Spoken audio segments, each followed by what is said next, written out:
Rajkot NEET પરીક્ષામાં વચેટિયા દ્વારા રૂપિયા લેવાનો મામલો। રાજકોટ ક્રાઇમ બ્રાન્ચ દ્વારા ફરિયાદ નોંધી। ક્રાઇમ ડીસીપી પરતરાજસિંહ ગોહિલનું નિવેદન। વિપુલ તેરૈયા અને પ્રકાશ તેરૈયા કૌભાંડ ચલાવતા હતા। રોયલ એકેડેમીના રાજેશ પેથાણીના સંપર્કમાં ફરિયાદી આવ્યા હતા। ધવલ સંઘવી નામના વ્યક્તિનો સંપર્ક કરાવ્યો હતો। વિપુલ તેરૈયાની ક્રાઇમ બ્રાન્ચ દ્વારા ધરપકડ કરી પૂછપરછ શરૂ। 2024માં કૌભાંડ આચરવામાં આવ્યું હતું। માત્ર એક ફરિયાદી સામે આવ્યા, અન્ય વાલીઓ પણ ભોગ બન્યા હોઈ શકે છે। વિપુલ તેરૈયા અને મનજીત જૈન મુખ્ય આરોપી।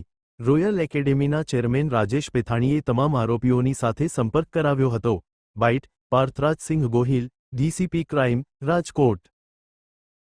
આપણે રાજકોટ ક્રાઇમ બ્રાન્ચ ખાતે એક તપાસ શરૂ થઈ હતી એક ખાનગી બાતમીના આધારે, જેની અંદર એક વિકરિયા કરીને એક વ્યક્તિ હતો કે જેની સાથે 30 લાખ રૂપિયા લઈને નીટની અંદર વધારે માર્ક્સ અપાવવાની લાલચ આપી અને એ છેતરપિંડી આચરવામાં આવેલી। તેણે જે માહિતી આપણને આપી અને તેના આધારે જે આપણે આગળ તપાસ શરૂ કરી, તે તપાસમાં તેવું પ્રસ્થાપિત થતું હતું કે એક વિપુલ તેરૈયા નામનો અને એનો બ્રધર પ્રકાશ તેરૈયા, જે આપણા મૂળ રાજકોટના રહેવાસી છે, તે લોકો સાથે મળીને આ કૌભાંડ ચલાવતા હતા।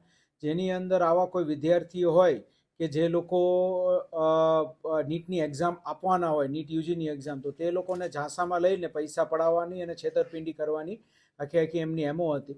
એમની સાથે જે છે એ બેલગાવી કર્ણાટકાના એક મનજીત જૈન કરીને જોડાયેલા હતા અને એ ઉપરાંત ધવલ સંઘવી પણ એની સાથે જોડાયેલો હતો। અને જે હાલ આપણી પાસે જે ફરિયાદી આવ્યા, તે લોકો રોયલ એકેડેમીના રાજેશ પેથાણી મારફતે ધવલ સંઘવીના કોન્ટેક્ટમાં આવ્યા હતા અને ધવલ સંઘવી મારફતે તેરૈયાના કોન્ટેક્ટમાં આવ્યા હતા અને ત્યારબાદ એ લોકોએ આખું આ રીતનું 30 લાખ રૂપિયાની છેતરપિંડીનું કૌભાંડ આચર્યું હતું।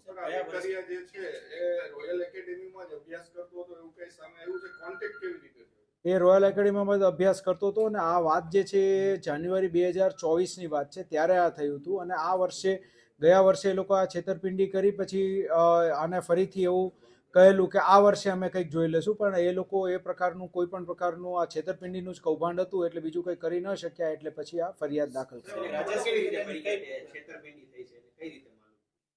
એ લોકોએ જે વાતચીત કરી હતી કે આ રીતે પૈસા દેવાથી આટલા માર્ક્સ અમે લાવી દઈશું, આ છે તે છે, એવી કોઈ સક્સેસ મળી નહીં કે ન કોઈ એ પ્રકારનું કોઈ પણ પ્રકારનું લીકેજ કે એવું કાંઈ થયું। તેના આધારે એને એ થયું કે આ આપણી સાથે આ લોકોએ છેતરપિંડી કરી છે।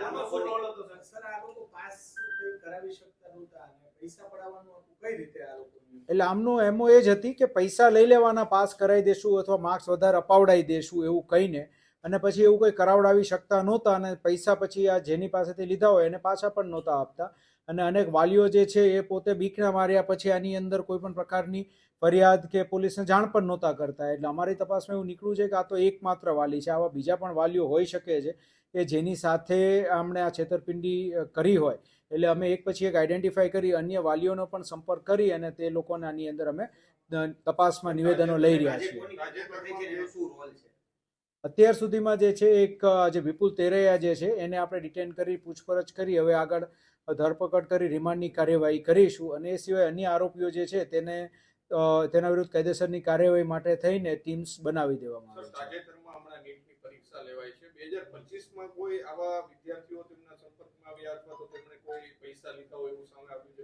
2025ની અંદર કોઈ આ બાબતે પૈસા આપ્યા એવું કંઈ ધ્યાન પર નથી આવ્યું। હાલ આપણી જે તપાસ છે 2024 પૂરતી સીમિત છે કે 2024માં વસ્તુ થઈ હતી, ત્યારબાદ આગળ તપાસમાં બીજા કંઈ નવા ખુલાસા થશે તો એ આપને અમે જાણ કરીશું।